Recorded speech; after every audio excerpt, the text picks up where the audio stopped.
Welcome back to the home studio and welcome to episode 52 of the Stevie Richards Show. In today's episode, it's all Stevie, all night, nothing but heat. Actually, that's not true. I'm not alone. I'm joined by my amazing Stevie Night Heat MVP, James Romero. How are you doing, James? That's a lie. We all know the MVP was Test. Actually, the MVP was Maven. There's a little bit of trivia. That's what I call it. He's in quite a few of those episodes. So I was doing the research of this, as I'm sure you know, because I send it you. You wrestled Maven quite a few times. And I tell you what, I watched a good couple of matches against you versus Goldust, which were pretty darn good as well. Some real underrated little matches there. We're going to talk about Patreon in a minute, obviously, but we were talking about the virtue of just a good 5-minute match. And I think that's something that not many people can do, where it doesn't look like, one, they're rushing, and two, they're trying to get their stuff in. It just looks like an organic 5-minute match. And all the Heat matches we watched so far, or I've watched, they're all great. They're all really good. They're all really effective. Well, thank you very much. And, credit goes to people like Goldust. Val Venus was another one. It was Val, Goldust, Maven, and even Tommy to some degree. But those other three, I wrestled them for about 90 to 95% of the Stevie Night Heat era. And it's just incredible. You know, the 5-minute match thing, I think back then, it wasn't about what to get in there. It was about how to make the match memorable and how to have continuity. We talked about it on Patreon. It was a Raven versus myself on Heat. This is before Stevie Night Heat, post Right to Censor, when I first came back and leaned out a lot. And he had called me Wacko Stevie the week before, maybe a couple weeks in his commentary role with Jonathan Coachman. Well, I came out and cut a promo and said, you called me Wacko Stevie. Step through the ropes and I'll show you how wacko I am. No, I didn't act wacko, but there, those little things, and then the maybe a 5-minute match with Raven, everything was digestible. We talked about it last week on Patreon as well. Rock and Roll Express versus Midnight Express, man, they were moving, but they were selling, they were registering, and I could understand what was going on throughout the entire match, with or without commentary. So I think, and the rosters today in 2025 have never been this big. You could literally have 10 5-minute matches in a 2 to 3 hour show, and it would just move along. And everybody would have an opportunity to shine, to get better, and not be overexposed in these. Like Jade Cargill worked a 12-minute match with Roxanne Perez on SmackDown. She got exposed. They both Someone said that, I mean, she looks $1 million, obviously, Jade Cargill, but she moves like the Great Khali. She does. She does. But you can make her be a female Goldberg if you booked her right. But they've already booked her wrong. So we'll get to all that. We'll talk about Stevie Night Heat, and then even in relation to how that era, the way we worked, and how a lot of these 5-minute match, like, how should I say, gems, are a lost art in 2025.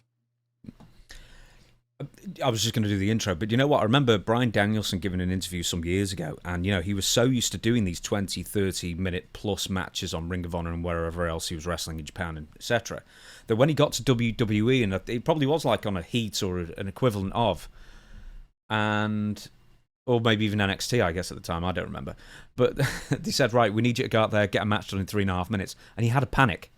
It's like, how do I do that? How do I get a match in 3.5 minutes? 3.5 minutes is plenty, if you know what you're doing. I mean, he obviously does, but it is a completely different discipline to do a shorter, satisfying match and hit your time cue, I guess. Yeah, Daniel Bryan or Bryan Danielson and Greg the Hammer Valentine need at least 15, 20 minutes just to warm up. That was my favorite Gorilla Monsoon commentary line. You already knew you were going to get a 20, 30-minute match with Greg Valentine because he's not even warmed up. Right, we're going to do the intro quickly. So, Stevie Richards Fitness, of course, on YouTube. Links in the description, if I can say that, for goodness sake. There is also the Stevie Richards cameo. One of the most popular cameos on Cameo is Stevie Richards now. 5 stars across the board and getting ever more popular. And the reason is because Stevie puts in all the effort, 99% more effort than anybody else on the platform, to give you your hard-earned money's worth. And, of course, there is the Stevie Richards Patreon. once again, I mean, I saw the numbers just today that you sent me. I was like, damn, it really is going from strength to strength. Even I was surprised. But, more people signing up every day to the Patreon as well. And one of the main reasons for that, apart from the sort of pre-podcast and show notes and everything else you get, is the exclusive weekly watch-along. What we'll be watching this coming Monday, Stevie? Well, I'm going to tell you what we won't be watching, and that Test watch-along. We keep bumping back. I'm sorry, Test. We ran out of time, Test. Sorry. But this week, it's 2 watch-alongs that we recorded. This week, we'll be Raven and myself in that Heat match previous to Stevie Night Heat. And then Raven and myself versus the Hardys next week. Sorry, Tess, we have to bump you again. Raven and myself versus the Hardy on a live Heat where we killed the King of the Ring pay-per-view, much like we killed Clash of the Champions. It was the last King of the Ring pay-per-view in 2002, much like we joked on an upcoming Take a Drink episode where we're going to talk about my WCW run in a few weeks. I tell you, sometimes I get total brain fog when I'm writing these scripts, and I started writing a WCW script, and I just couldn't get through it. And then when we were talking on the pre-show that will be available to Patreon members, Stevie just came up with 6 different topics we could talk about. I was like, oh, damn, we could have just done that. But a few days ago, I posted on the official YouTube channel, and I said the anniversary episode that you thought was today, but it's actually next week, is coming up. What would you like us to talk about? And the number 1 liked topic was Stevie Night Heat, which it's been a year and we've never touched. Can you believe? Yeah, we did on the WSI interviews that we did. We did 2 of those on your WSI channel. Check those out. So we're going to talk about some stuff, but there's also some stuff that I did not tell you during that interview, and we talked about it as well on the pre-show. So it's like I answered, you go, that's not our 1-year anniversary, episode 52. It'll be the next one. I go, it's not a math show, brother. Math. Yeah. Math. It's Philly accent. Maths. You got a Philly Damn accent it, now, maths. too. It is maths. No, because you keep... Short for mathematics, damn it. As we get older, right. We mispronounce everything. It seems to happen. It's funny, I actually read about why there are so many spelling and pronunciation differences between America and England, or Britain, or UK, or whatever. And it was a direct, because Samuel Johnson wrote the first proper dictionary in this country, and then I can't remember the name. Is it Webster? Webster, yeah. Who wrote the first dictionary in America? It's like some 20 years later, as a direct response to our version of the dictionary, and therefore simplifying some of the spellings, like you in color and that kind of thing, and some pronunciations as well. But he was a student of the game of lexicography and stuff like that, and he had his own reasoning for these different spellings, etc. And so, hey, I like etymology, and because English as a language is just a dustbin, just a melting pot of complete nonsense spelling from about 100 different languages that nobody could agree on what the actual spelling was until, weirdly, after Samuel Johnson's first dictionary. Is that the Oxford dictionary over there? Is it Oxford? That's one of the later ones, yeah. Because there's the Merriam-Webster one I know in America. We've got the Oxford one. This is a wrestling podcast show. Hey, Steve. big shout out to Dean Douglas, who I stole the show from. Yes, there you go. Definition. Haha. I love that. Oh yeah, we. I miss Shane's podcast for one of those stories, like for the Dean Douglas one where he was doing his initial promo vignettes before he was going to debut on television. And he said he gave a really impassioned version of the Dean Douglas monologue he was supposed to do as Shane, the franchise. And everybody said, oh, what a great way you did it there. You tried the Dean Douglas monotone thing and it was boring everyone to death. And then Vince left the room and then Shane said, let me try it my way. Everybody loved it. And then Vince walked back in and then every single person said, oh, no, we like it the way you like it, Vince. And that was the beginning of the end for everybody, including business in general. Wasn't it just? We're going to do news first. We've started leaving news to the end of the show now. We're going to do it at the beginning because we've got so much of the Stevie Night Heat stuff. I don't know how much we're going to get through, essentially. So if you just want to hear the Stevie Night Heat stuff, I mean, why would you not want to hear the news? Or a few different subjects of it anyway. maybe halfway through, maybe 40 minutes in. I don't know. I mean, we'll have timestamps on the YouTube thing, and you just have to guess on the podcast version, I guess.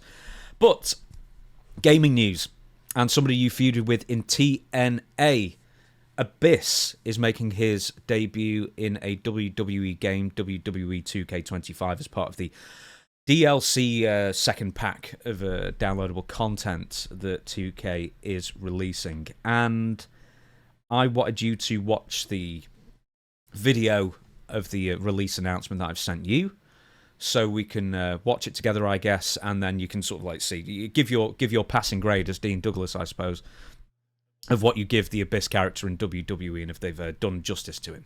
Now, do you want me to give a Shane Douglas answer like at a convention where you have to pack a lunch, or do you want me to give you like the abbreviated version? I love you, if Shane. You can make I it just 8 minutes or further. At least 8 minutes for YouTube. I can do that. Yeah. Aha. Aha. Wait. Aha. 8 minutes. Aha. Yeah, if you do that twice. Oh, geez. Then I think that counts. See, right? It is. It's a math show, brother. Aha. There we go, 8. That's the spirit. Right then, so you've got the video on your iPad. Let's see it. Thank you, James. And I think we need to preface this with the fact that I'm very happy that Abyss is getting his flowers now, that he's able to be in video games. I wish you're going to quote him because they asked, obviously, are you getting back into the ring? But if he's going to get paid off of this, I'm not sure with DLC. If royalty checks are in order, back in the day, if you're on DLC, you didn't get a royalty check if you weren't on the main roster, but I hope that's changed in 2025 because Abyss has given his body to this business. I've witnessed it firsthand, whether I worked him, watched his matches, and it's great to see this. So I did watch this before we started recording the pre-show, and I have to say, spoiler, this here is like the most accurate representation. It actually gave me some goosebumps because it reminded me when we worked Victory Road 2009, it was this match, the outfit that he changed to, that dark kind of Michael Myers, Texas Chainsaw Massacre type of look. I don't know what exactly the outfit's supposed to be. To you, James? No. I thought like the hoodie he wears on this sort of over it reminds me of like the original Mankind. Good call. It's a mixture of outfit. all these kind of like horror movie and some wrestlers. But look at this. This is about as accurate as possible. And obviously we can't play the music, but they're using his TNA music that he came out to when he wrestled me, at least in the era of Dr. Stevie versus Abyss. But man, it just looks incredible. You know, and I have a PS5 Pro. Do you have a regular PS5 or just two PS5s to make a PS10? I've got a PS10, no Pro. Probably this is PS5 Pro enhanced as well if you decide to get this. But it looks great, even on the iPad, on when we're watching it right here. That's somewhat compressed, the graphics, just his movement and everything. There's a nice touch right at the beginning, like 8 seconds in or something, where it actually does the TNA camera angle, where it goes and it does the tilt thing. Let's see what that is. There's a steady cam with WWE. Oh, yeah. Oh, wow. What a great catch. Let's see that again. Sorry, I stole it off a YouTube comment. Oh, yeah. I'll give you credit for it. That's nuance and detail right there. Because WWE does not do that tilted thing where they're over the 6-sided ring and all that stuff back in the day. But man, the pyro, his reaction to like be slightly scared of the pyro and then walk down. One thing they left out was this, the clapping. He was doing that for a bit when we wrestled too. Does this mean that Abyss or Chris Park owns the Abyss character? No. And he's leasing it? No, I think the deal with TNA has this being possible. That's my guess. I think it's a TNA thing. Do you want to know a fun fact? I always do. Oh, I think I'm right. Who created the Abyss character? Dutch. I think they did it in Puerto Rico first. Oh, yeah, they did Abyss. That's where Abyss was born, as far as the character.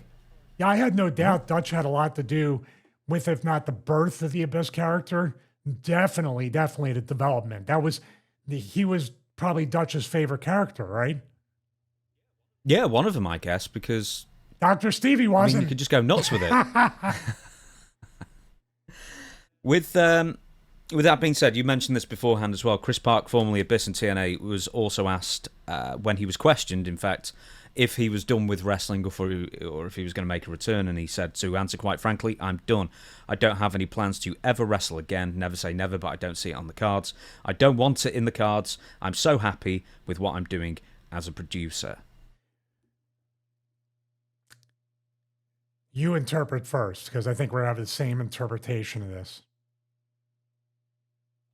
Okay, I think we've got a different one then. I just read that as somebody who's really happy to be done. Yeah, really happy to be done, but what sticks out to me is like that he's treading water with this, or he's on the tightrope. He's saying, to answer quite frankly, I'm done. I don't have plans to ever wrestle or ever wrestling again. I don't have plans to ever wrestling. Who wrote this? Who wrote this copy? I copied it from Inside the Ropes. You see that? Blame them. See, your dictionary Oh, yeah. guy would be really mad about that, or any thesaurus or grammar guy. But then it's followed up with, he's like, I think between him saying never wrestling again, then if he paused, he's thinking, well, wait a minute, what if it's a Saudi show or something? Well, never say never, but I don't see it in the car.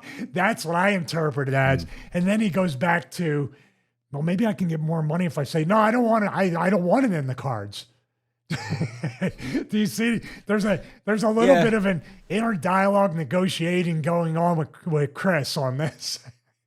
Do you know, I was thinking about Abyss as a producer, and I was quite surprised when he was given the job as one, because when I asked Dutch, like, what was it like producing Abyss?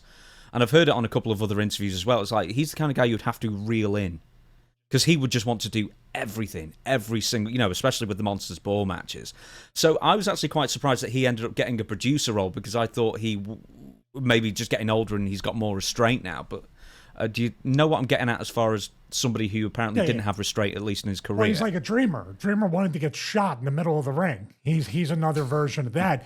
But also, I think Dutch has also talked about that Abyss back then was one of the, I wouldn't say insecure. He had the least amount of confidence of anybody I've been around in a very, very long time. And the lack of assertiveness a lot. But although he had a great mind, and that's why he's in WWE as a lead, he might be the lead producer of the entire group, I think, right? I think he might be either the lead or right up there with an Adam Pearce, because Adam Pearce was an agent. I don't know if he's still doing that, but he was somebody that if you walked up to him and said, if I said to him back then in 2009, man, they really didn't get your character right on that video game. He's like, are you serious? Oh my God, let me talk. He would get very worked up about that stuff. Or if you say, man, you really didn't look good in that last match. I saw him. Guys would mess with him to some degree. I think Dutch had talked about his lack of confidence and his lack of assertiveness with some stuff, which he's had to have shed that to last in WWE for what now, 10 years? I think he was hiding like in 2019. He's not been there too many years, but enough. It feels like forever. Yeah.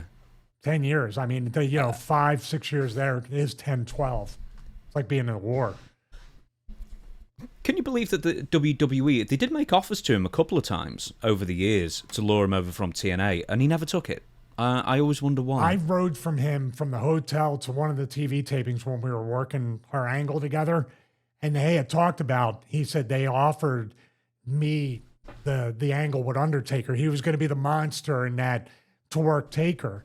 And I told him, I don't know what to tell you, man, but I know that when you come from an outside company, especially during that time, I was straight off of this is straight off of the Monty Brown, how they did the Monty Brown, that kind of stuff. So I was like, if you look at what they did to Monty, I don't know. But then you're paired up with Taker. So you're going to have a good angle for a while. But what about after the Taker one? After that storyline? And if it's timed to where you can get a WrestleMania match, that's really good. But there's no guarantees that's what it's going to be. So I kind of gave him a, I don't know, half pregnant kind of answer. Like, yeah, I mean, you're paired up with Taker, but at the same time, what are they offering you? What are you making here? And if they offer you money where you're going to have to put you with Taker, yeah, but if they bring you in at 75 a year like they had me, they could pretty much keep you on Heat and Velocity forever. Yeah, you could have been Mordecai. You're paid according to what the guarantee is, or you're used according to what you're paid in said guarantee. That's the way it was. Now, AJ Styles and everybody else has proven that wrong. But there was a time where if you weren't homegrown, dude, you were buried. Right, we're going to move on to the biggest interview in quite a while, probably since the last time John Cena did a big interview, probably with Cody Rhodes, the initial one. The most talked about promo in quite a while, John Cena's Pipebomb. This is the response or pastiche or whatever you might call the sequel to CM Punk's now very, very famous Pipebomb interview that he termed in 2011. I think it was, where, you know, he sat on the ramp and ironically enough, John Cena was in the ring the entire time when CM Punk delivered his, and now this is sort of the complete reverse. Now, I don't want to run through the entire thing, but I'm sure you watched it and you know pretty much everything that he said, and it's, you know, made a lot of waves on the internet and social media the last few days. What did you think about what John was trying to accomplish with this whole thing, not only with that promo, but with the CM Punk feud going into Saudi Arabia, which is also very weird in itself? Yeah, this feels like more something when you're going into a major WWE pay-per-view, maybe even a WrestleMania one, where this is a moment where they use the word callback. Basically, this entire promo, but not the entire one, because I'm going to pick it apart, because there's a few things in here that are a bit suspect and don't have the analogy, a one-to-one analogy of Punk's Pipebomb promo. But man, this was one of the best promos I've ever seen, and one of the best promos Cena has ever cut. The problem with it is right off the bat, not even the logistics.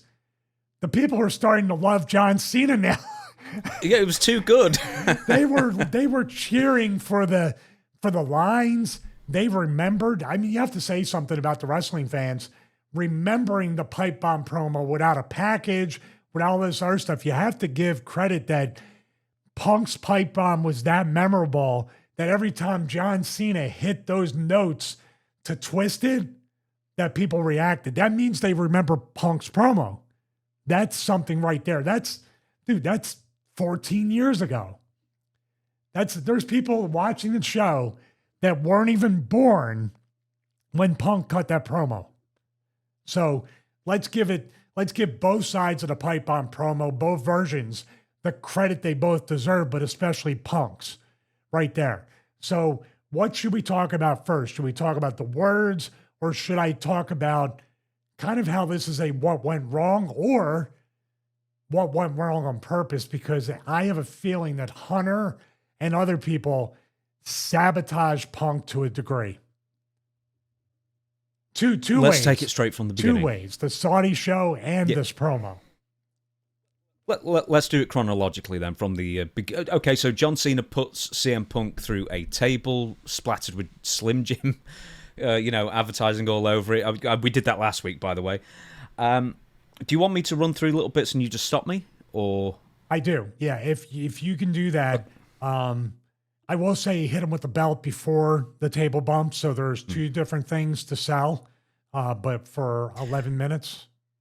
We aren't going to get there yet. Let's start in the beginning. Hey, John Cena doesn't hate Punk. Cena says nobody in the locker room likes Punk, but says that Cena actually does. And then he says the word bullshit. And then he breaks it. And you go, whoops, John Cena swearing, that kind of thing. They didn't bleep it on Netflix as well, which I appreciate. And then this is already a callback from the original Pipebomb where CM Punk said, I don't even hate you, John Cena. It's a complete callback. And then he once again calls back and says, I'm breaking the fourth wall. And he starts waving into the camera. And then Punk changes his values more than Cena changes his T-shirts. That's going to be referring to Saudi Arabia that we'll sort of do, I guess, in the next segment of this. But then Cena once again grabs Stu. I think he names one of the cameramen by name. I can't remember if it's the first or second time. Stu's a good guy, and he used to do the Stu thing when he said, come here, Stu, and hold the thing up and run to the ring. So he always gave credit to Stu. He's a longtime camera guy. I don't know if Marty Miller and other people were there, but Stu's been there since the day I was there. So that's a Charles Robinson, Mike Chioda run he's got going.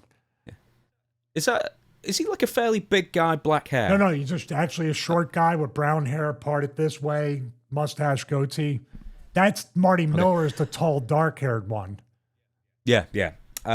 Cena then turns to the camera and then says hello to Claudio Castagnoli, Nick Nemeth, and Matt Cardona. This is in reference to...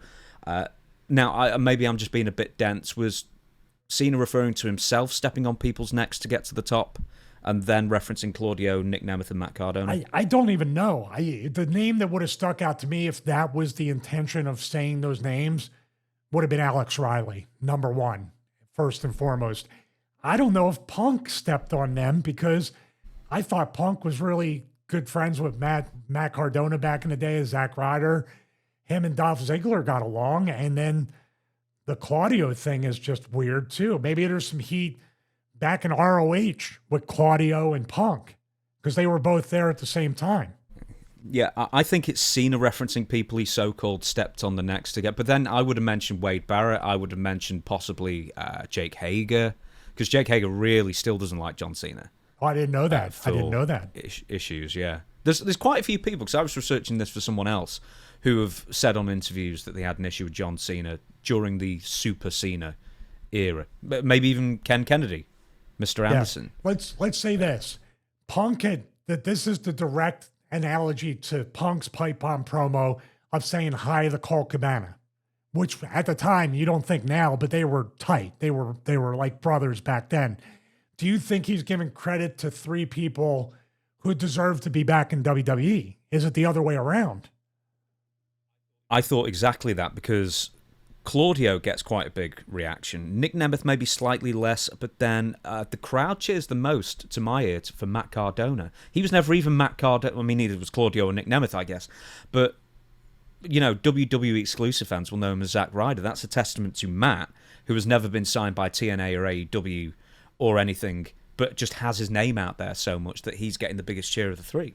Yeah, I agree with that. So I think we should probably, now that we're talking it through, I think those are three people. If you're talking about the Punk promo, you're giving credit to somebody that's not in the company anymore that probably should be back, because Punk also, during the contract signing with Vince, was talking about how he fired, Colt Cabana, he fired Luke Gallows, and called those names up. So I think Cena's putting these guys over. That's just my impression based on what Punk did with Cabana. Matt was already on a wrestling show over the weekend, I guess, or whenever it was, and he already looked into the camera, climbed the ropes, and said, "Hi, John." And so he's already done his own version of that as well. So who knows? I mean, because Matt has said several times on interviews as of recent, he's still a bit astounded that neither WWE or AEW has come a calling, and he's made it very clear that he wants to be back into one of those companies and have like one more major run. So that could be maybe the this reason might why. be the thing to bring you back. That could be the reason why they're not. It's the wrestling thing, like the playing God thing. And I think I just feel like there's something back when Hunter was a worker and with Zack Ryder, and there's still those bad feelings of how dare you get over on your own. They don't like that, man. And now they hate him even more because he got over without even the WWE name. I really do believe that. No longer the voice of the voiceless, Cena accuses CM Punk of being. Punk is a millionaire, a capitalist, and a TKO booster. That's an interesting line. Purely because surely there's no bigger WWE/TKO booster than John Cena at the moment, I guess. But, I mean, maybe he's got a point. Maybe they're both as corporate as each other at this point. There is no Punk left. But isn't that the problem? What you're talking about now is a heel John Cena getting cheered for reciting the lines in a 2022 twist off of the 2011 or whatever it was pipe bomb promo by Punk. You're speaking a truth that's going to make people cheer you now and not cheer Punk. That's why I'm thinking there's something here that, because nothing is like, they might have given Cena the leeway to curse, to ad-lib, do whatever, but this has to be bullet points based off of that promo. And you just literally, the guy's name is Punk. underground, Raw, and you just exposed him for being a multi-millionaire who Punk even said, I'm not here to make friends, I'm here to make money with the initial promo, which got cheered, which is really weird. It just feels all a little suspect, and it might not be like one line here, one line there, where Cena's positioned as opposed to Punk. That's a big point where we're going to get to. But it feels like the death of Punk's underground status by 1,000 paper cuts. Do you agree with that? Yeah, I think it could be, definitely. Because even in AEW, even though he was the top star, yeah, I guess there's something a bit different. They're taking his edge away. They're taking the edge away. Yeah, but in fairness, Punk could have taken his own edge away just by re-signing with WWE. Good point. There's always that thing where, well, some people would argue that after everything WWE did to Punk allegedly over the years, that you know, sending him a writ or a lawsuit or whatever it was, on his wedding day, and he'd never go back, and now he's back. Well, there's two things he said he'd never do, and he's doing the second one as well. What's that? Going to Saudi Arabia. Absolutely. We're going to be mentioning that in a minute. So back to Cena. He said, your tweets are strong, your actions are weak. John Cena then says that he is the greatest of all time, and it gets a huge ovation. And then a couple of times just before he ends it all, he mentions, and you'll know where I'm going with this, was it Grand Rapids they were in? He mentions the town twice, which will always get a good reaction. So are you diving down the conspiratorial rabbit hole here and saying that's just a couple more paper cuts of whittling away CM Punk's popularity a bit? Well, that and another thing that's been proven time and time again in certain situations where Cena, in a way, Kevin Sullivan used to use this saying with Hogan, show your name card. That's a Japanese thing, I believe. You show your status. Two hands. What's that? No, two hands? Yeah. You hand your name card to somebody with two hands as a sign of respect. Oh, very good. Well, Cena wasn't doing the respect part here, but what Cena was doing, and who did he do this with?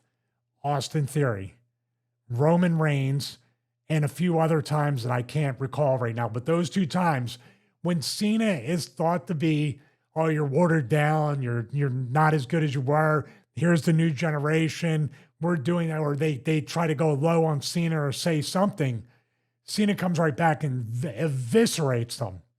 So I think the ovation, the town name, is maybe showing Punk and maybe even showing WWE and TKO, I'm still the top guy if I want to be. I can take this microphone and I can stand above anybody else. And he's literally said that to Roman Reigns. Oh, all this time, he finally learned how to cut a promo. Thank God. Oh, yeah. You know what I mean? Or even the Austin Theory. Oh, I have a bald spot, but guess what else? And he eviscerates that kid. So I think he was trying to flex in a way to show, is this your favorite? Because I can totally just dress him down in like 10 seconds right now. I can take control. Did you feel that? Like, you think I'm done? Look at this. I'll show you.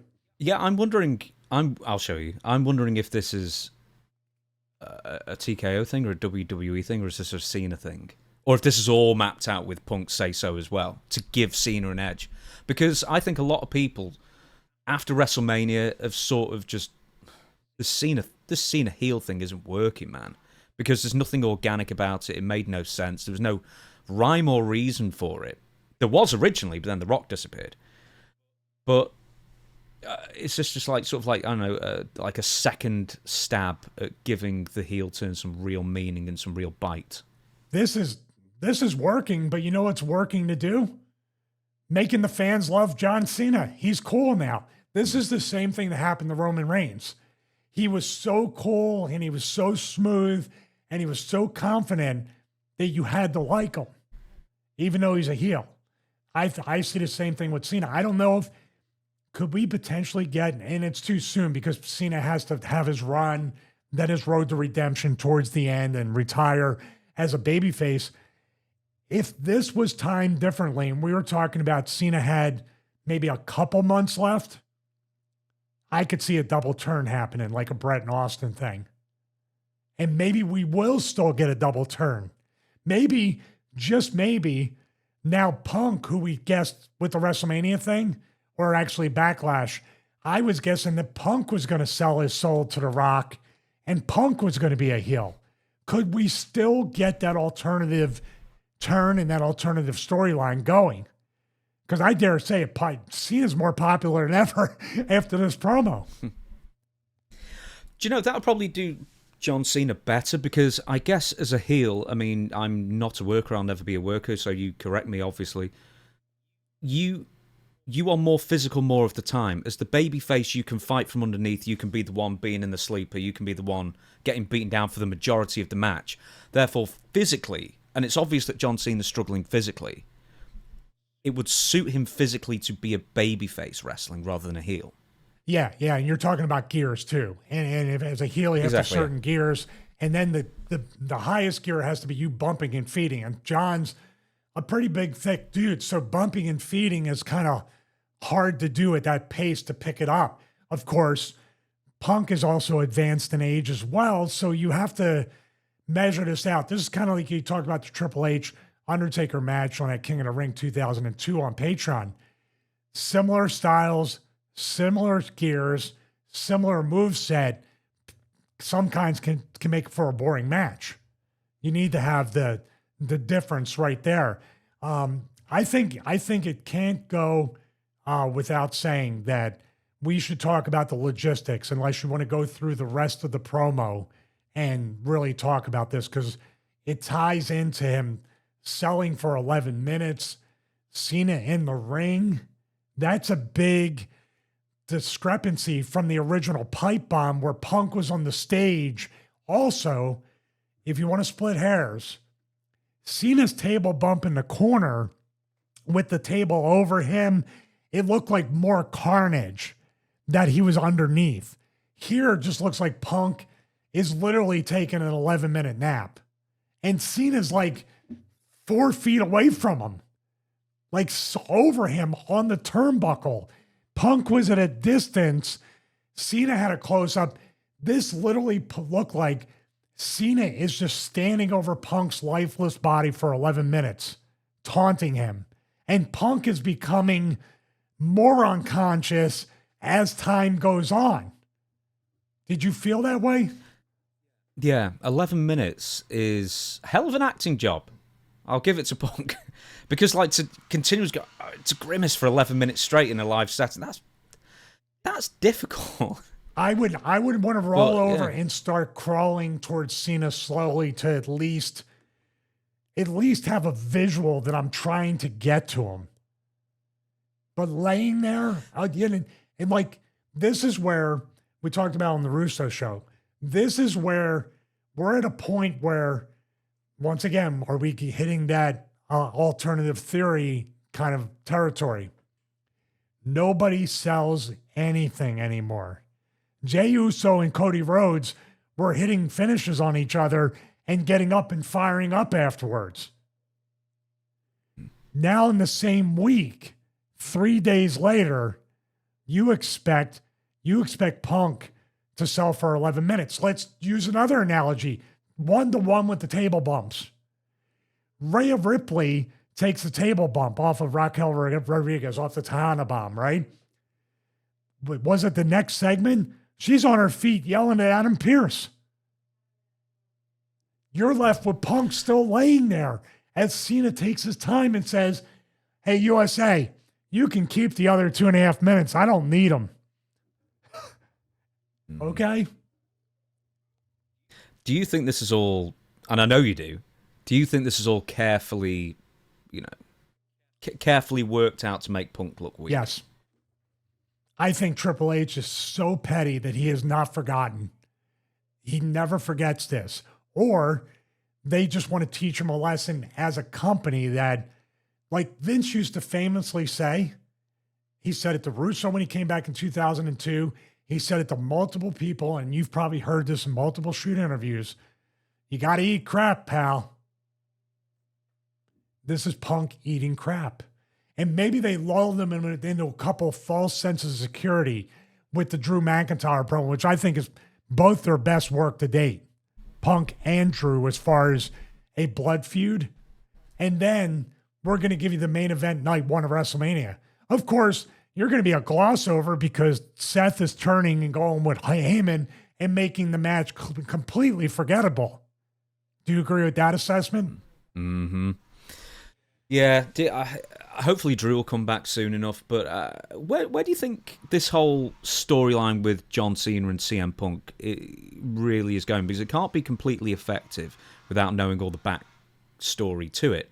And because WWE, I don't even know why WWE would book this as a storyline, because essentially the issue between CM Punk and John Cena's said it more overtly on social media than on television, obviously, is that Punk once called The Miz whatever he called him, and then said that he was accepting blood money for appearing on Saudi Arabia shows. Cut to 5 years later, CM Punk is apparently accepting blood money, as he terms it, to appear at Saudi Arabia shows. So the criticism he once levelled at The Miz, he is now the thing that he once hated.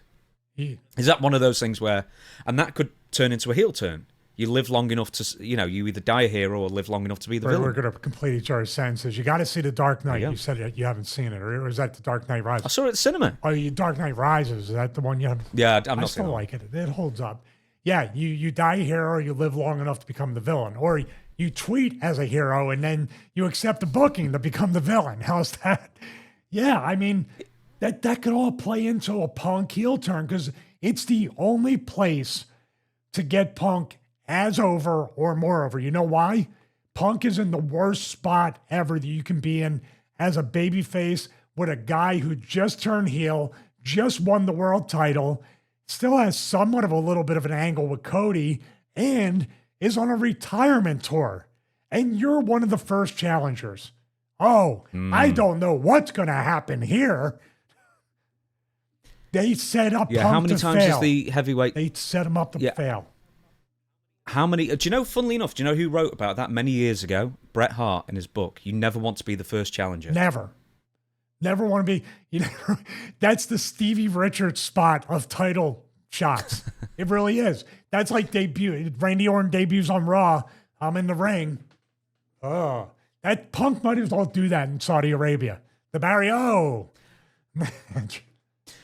Do you think that as soon as Punk, this is getting really conspiratorial, whoever went up to him or suggested, Punk, will you appear at Night of Champions, Saudi Arabia, and he agreed, do you think somewhere in the back someone said, we've got him? I think they might have said we got him. I think they said they might have got him when they signed him back. This company and the wrestling business in general, for people that don't know, by the way, screw me over like that. Putting Punk in these positions is still more than 75, 80% of the roster. And it's a lot of blood money. It's a lot of blood money. So he could be like, and Punk, for all we know, this could be based off of the lawsuit. And he said he spent like maybe $2 million on that lawsuit or something way, way back.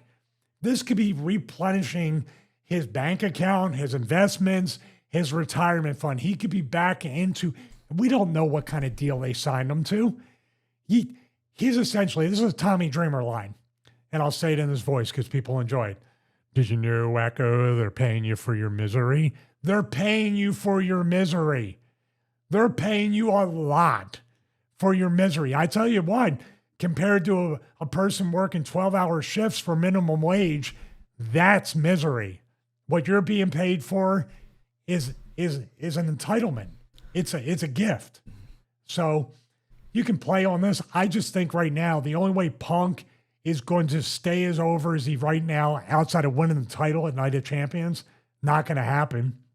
But to turn him heel right now and say Cena was right, I am a capitalist, I am a bullshitter, I'm all these things, and I love it. And you know what the weird part about that is?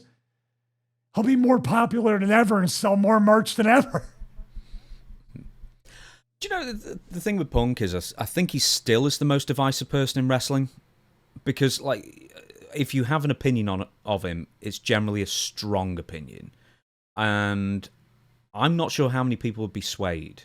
But that goes into his favor, really. He's one of the few wrestlers, few performers today that can still engender that kind of like real, visceral, emotion for. Are you talking about with the fans or the boys or both? With the fans. No, well, maybe both, but with the fans especially, yeah. Well, when they stop cheering you, when they stop booing you, that's when you got to get scared. When they stop reacting to anything you do. Being polarizing is better than being like, yeah, he's okay. That's the worst. We are going to go to what everybody, I'm sure, clicked on for, and it is Stevie Night Heat. I guess the most requested subject we have had as of recent, and something we've barely touched on, if we've touched on at all, quite frankly, pretty much, on this year's run, 52 weeks, 52 episodes of the Stevie Richards Show. So, before we get to, once again, because we always do this with these subjects, before we get to the Stevie Night Heat run, we have to do a bit of a backstory, I guess, of how we sort of end up where we end up, like we do with all the pay-per-views. So before Stevie Night Heat became a thing, you were gone from the WWF or WWF programming for several months at the beginning of 2002. Your last match before your hiatus was a victory over Randy Orton and Brock Lesnar in Chattanooga, Tennessee. Your tag team partner was Tommy Dreamer. This was in January of 2002, mid-January. Then you disappear for 3 months and return in April. So why were you gone for 3 months at that point? Honestly, I can't really recall. It wasn't because the end of the Right to Censor era, obviously I would have been off TV to lose weight. I went to HWA and worked some OVW shows as well, but mainly went back to developmental, get myself back in ring shape, do all that stuff. By this point, I was already back, but I think it was just sporadically, just for the case of they bought WCW. They were trying to figure out what they were going to do with those guys. They were trying to figure out what they're going to do with the people currently on their contract from the WWF days before the buyout of WCW. And I think we were just in what you call AFI, awaiting further instruction, to try to figure out what we could do. And of course, working house shows against Randy Orton and Brock Lesnar and other developmental talent was kind of where Dreamer and I were kind of at. So I don't think we were off for 3 months, but I think we were off TV for 3 months. So I think we were still working house shows. So, which is fine. Work is work. You're getting paid. You're making money. Oh, I'm going to blow your mind. You were off from WWF entirely for 3 months. You spent your time in HWA Heartland for 3 months, apparently. So what must have happened during that time, if I could not remember, but guess correctly, we were flying back and forth from Cincinnati to the Chattanooga show or the house show run, then going back there to do that. And I believe even in the beginning, James, when I did maybe the big show match with Just Incredible, I was still at the tail end of my run in developmental before I went back home to Connecticut. You could well have been. As far as the match listings go, it's pretty demarked. It's demarked as like WWF, HWA, WWF, WWE. Yeah. Just before you went to HWA, you were wrestling Billy and Chuck on house shows and with Tommy Dreamer, and you were also wrestling the Hardy Boys as well, and also doing handicap matches with the Big Show. Once again, so at least you had that match down. Yeah, we took that blood feud everywhere. Across the states, baby. So you return, at least in a wrestling capacity, to the WWF still, because we're being very specific on this, on 6th of April 2002, Raw House Show. That was back in West Valley City, Utah. Crash and Spike Dudley versus Stevie Richards and Tommy Dreamer. So they were, I didn't realize you were tag team with Tommy for months, man. Yeah, we were. You know why? If you know why, you know why. But, tagging with Dreamer was great. We called ourselves Makeshift because they just put two guys together as a makeshift tag team. So we were trying to get Makeshift actually said through commentary, but they would not say it at all. But that was fun. I mean, I vaguely remember that. And I think we were really excited to team up and wrestle Crash and Spike. And it was probably a fun match, but I can't recall a lot of it. Man, it's really weird. There's a theory about your brain storage. It's not CT, not yet at least, but your brain storage can only fit so much. So you kind of start forgetting some things or not remembering them as much. But that's something I wish I remember more detail on with that, because that would have been a fun match to recall. Yeah, there's quite a lot of them as well. So anyway, we're going to go to the WWF Draft. For some reason, I didn't write down the date of this, but I think it was in April. It was post-WrestleMania 18. I'm quite sure of that. And I want to get your memories of it, quite frankly, because, once again, we figured out you weren't injured for whatever reason. You're just back in HWA. You are a 12th round pick, which is rather respectable, quite frankly. You are... Well, not 12th round, number 12 overall. No, you're 12th round. I wasn't in the 12th round. I was picked number 12. I remember this because I was at WWF New York. Ric Flair was the GM. I got picked number 12, as far as I know, because they were trying to get a jersey that said 12 on it for the camera cutaway for the on location, like doing the NFL thing. I wanted to do that.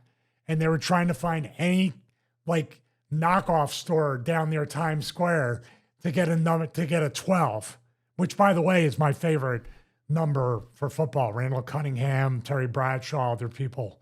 So I remember there weren't even 12 rounds in the draft. Of course, I would be in the 12th round usually, but I think it was number 12 overall. I'm going to be disappointing you now. You were number 24 overall. You were the 12th round pick. You were 12th round because you were the 12th person on Raw. Each round had one or two picks. Damn it. Exactly. So, yeah, you were equal to then WWF Cruiserweight Champion Tajiri. So I bet you were happy you didn't have to eat his kicks for a while, if nothing else. Oh, they were there. Those were coming soon. I'm sure they were. And I'm sorry. See, this is the thing. I can admit when I'm wrong. I just thought there was a 12 somewhere in there, but the rib was that it was 12th round. I was Mr. Irrelevant, basically, like Brock Purdy with the 49ers. So, James with the fact checking. No, thank you. I appreciate it. Well, you beat out some other names like Chris Jericho, Matt Hardy, Raven, Jeff Hardy, Mr. Perfect, Lance Storm, D'Lo Brown, your Diamond Dallas Page and stuff like that. Diamond Dallas Page was 37th.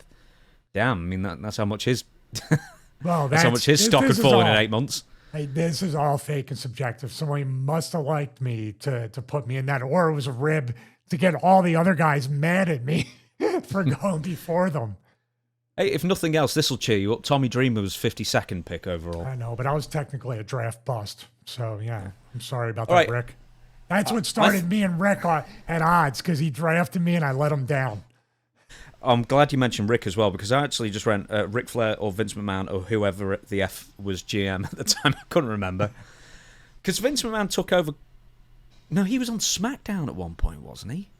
Later on, but that might have been 2003 as GM. Well, I think Flair was the Raw GM. And then it's Eric Bischoff, of course, wasn't it? Eric Bischoff was SmackDown. Then you had Stephanie as SmackDown GM and co-GM with Bischoff, I think, when they did that awkward kiss in the SmackDown opening. That was in the opening? They did not in the opening, like, music video. Oh, right. Bischoff made out with Stephanie and Linda. Remember? He did. That was yes. Cinema. That was. Right, okay. You better kiss her harder, you son of a bitch. Hey, and that was Stephanie saying it. Yeah, it was weird. She could channel in her events. Gravelly voice. I've completely misremembered what the draft looked like. I remember it all being backstage and everyone sat on chairs, but for the first one, it was in WWF New York, the world. Yeah. Mm-hmm. It was kind of like the NFL draft. That's why I was trying to get that jersey. Okay. Take us through the entire day then from what you remember. I mean, if nothing else, you've got to just say right now, you didn't know where you were going to end up. I didn't know until maybe an hour before the show. Really? Yeah, they actually had some kind of idea what it was going to be. No, this is weird because if I didn't know where I was going to be, why was I trying to get that jersey? You know, I knew to some extent. It wasn't a lot of time because people were rushing around trying to do it, and I wanted to stand out with that. So that's the memory of that. I know it was WWF New York as well. Like every subsequent one, all we hear is we had no idea. They were splitting up couples, you know, in real life, just for a rise, I guess, in subsequent years, or tag teams. In this one, they split up tag teams. They split up every tag team. The Hardys, APA, the Dudleys, you know, that pretty much heralded, that was the death knell for the They split WWF Dreamer tag and I up too, makeshift. Yeah, but you were still on the same brand. They just split you up. I know. I'm just kidding. I was trying to be funny. They probably did split. We probably did like 50 more jobs after that. Together and separately, why not?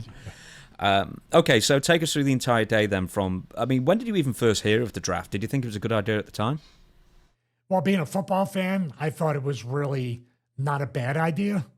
Now, you stick within the rules of the draft. Now they just draft, 3-4 times a year whenever it's convenient.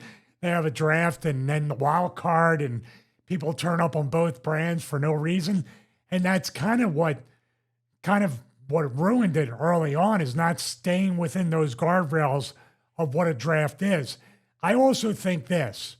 I think the draft, especially now in modern times with so many developmentals and independents, when you're on a roster, you're on the roster, you're a full-time roster member. Maybe you get traded, maybe stuff happens throughout the year like football does, and there might be a trade deadline. But I think the draft should be really dedicated to the talent in NXT, Performance Center, new talent from independents, like a Jeff Cobb could have got drafted during the draft. Do you see what I mean? Stay within, these are going to be the rookies. And then, we have a first round draft pick. I want to trade 3 of my wrestlers to your brand for that first round pick. That's what I think they lost sight. And that's where the wrestling bubble ruins everything, because they start to change those guardrails and rules on the fly and call wild card, pal. I don't like that. There's the NWO who gets drafted as a group, which always seemed weird. I guess Billy and Chuck made sense because they were the WWF Tag Team Champions at the same time, but no other tag teams were drafted together, just the NWO together for some reason as well. But this is just before we continue with your memories of that day. Steve Austin, Stone Cold Steve Austin, was a free agent at this time. Do you remember why? No, but I remember it stood out. He was a free agent. Yeah, he walked out on the WWF, as we discussed a couple of weeks ago. Oh, okay. And that's why he couldn't be part of the draft. But they kept the door open by saying he was a free agent, and we will try to... See, that's what I mean. Like, okay, get this. I mean, for Austin, whatever. I think that WWE now could do that draft with new talent you haven't seen on WWE TV, right? Like a legitimate draft like the NFL or other sports do. Then throughout the day, you do those trades like say Brock was an OVW. I want Brock Lesnar as my number 1 pick, and I'm willing to trade 6 wrestlers from my brand to yours because he's that good. He's the next big thing. Throughout the year, they could literally talk about, this person's not happy here. This person's on a losing streak. They're going to get released or traded to the other brand. Do you see how you could throw all these different analogies from the NFL into pro wrestling? In the Steve Austin thing, you can give up half your roster and trade it to the other brand to draft or trade for Steve Austin. You see how now the legitimacy of this plays into it? And now, like, my God, like Austin's that much of a moneymaker for a brand that they're going to trade, like the Dallas Cowboys and the Minnesota Vikings traded for Herschel Walker for a ton of draft picks. But then the Dallas Cowboys, based off that trade, got 3 Super Bowls. That's missing from wrestling.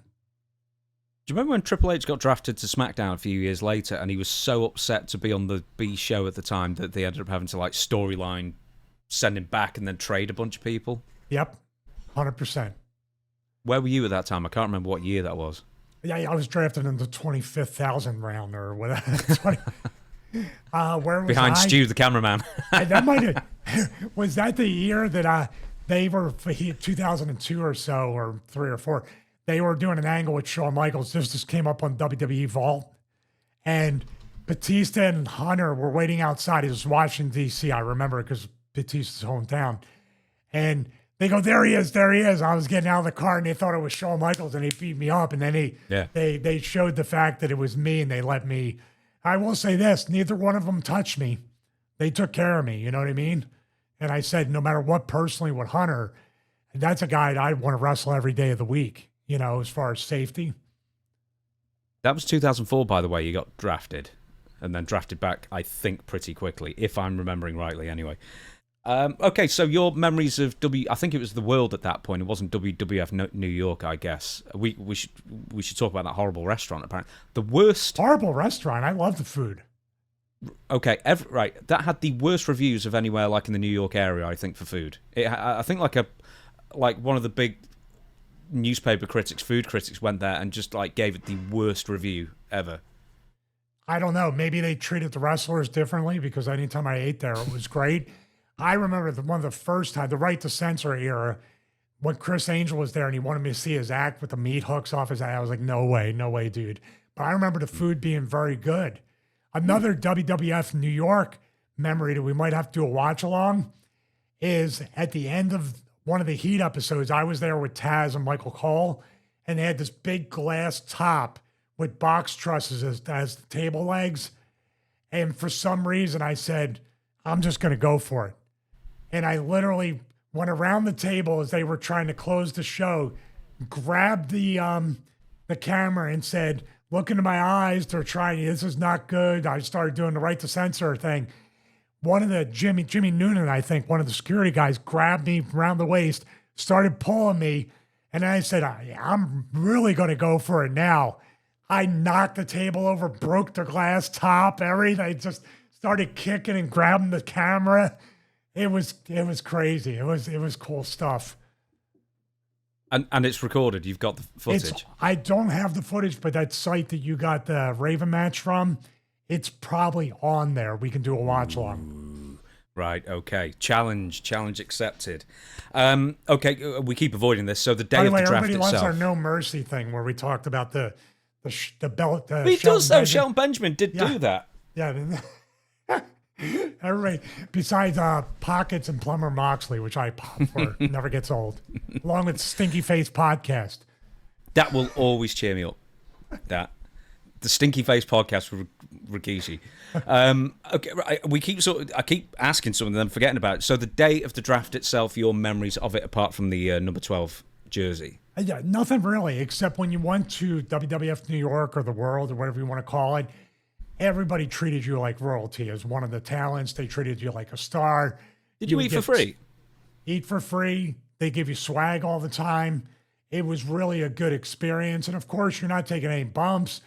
Probably signed autographs for the fans as well. They probably have like a mini fan access before the show. You're there for the watch along. It's kind of like one of those watch along parties. They had a big projection screen up there on the stage. Everybody got to watch. It was a great bar atmosphere. So that's what I mean. Maybe the food critic just didn't like wrestling because the food was always really, really good. Going to give you a couple more facts about the 2002 draft. Your favourite test was 47th overall. So you've nearly doubled in there. And guess who was number 57, who's the absolute bottom of the pile? Crash. No, he nearly was 54, actually. This person was injured at the time, and he disagrees with absolutely everything you say. Oh, Perry Saturn. So Perry Saturn. You know what? Perry should have been the number one pick. Should have been an overall number one pick. And guess what? After Perry got drafted, shut the cameras off. We're leaving on the high note. The best draft pick ever in the history of anything. I would trade 4 different promotions for one pick if I could have Perry Saturn. So disagree with that, Perry. We are going to... I'm just going to give you the top 10 of each. You tell me if anyone stands out as a bit odd, really. Number one for Raw and SmackDown. I'll do it. SmackDown, I think, got the first pick. So SmackDown, then Raw. The Rock and The Undertaker, they're number 1 each. Then next is Kurt Angle and the NWO to Raw. So that's all 3 of them at the time. Kevin Nash, X-Pac, and Scott Hall. Number 3, Chris Benoit and Kane. Which because Kane was my guy back in the day. I was really pleased that Kane was figured in that high. Number 4, Hollywood Hulk Hogan, and on the Raw side, Rob Van Dam. So once again, he was highly figured in at that point. Number 5, Billy Gunn and Chuck Palumbo, because they were the tag champs. Raw, Booker T. 6th round, Edge and Raw's Big Show. Number 7, Rikishi on SmackDown, Bubba Ray Dudley on Raw for the 7th pick. Number 8, Devon Dudley, for SmackDown. Number 8, if you can believe this, Brock Lesnar. And number 9, Mark Henry for SmackDown. Number 9, Raw was William Regal. And number 10, we'll do Raw first, Lita. She was the only woman drafted in the top 10. And on the SmackDown side, Maven, because he was WWF Hardcore Champion. And then he'd almost immediately go to Raw after that. So you're talking about rounds, but I was the 12th pick. You were 24th pick because there were 2 12 picks. One for Raw, one for SmackDown. 12th pick for Raw. It's semantics. I'm just saying. That was Ric Ric Flair's. You beat Matt Hardy. Do you think Ric Flair regrets his pick now?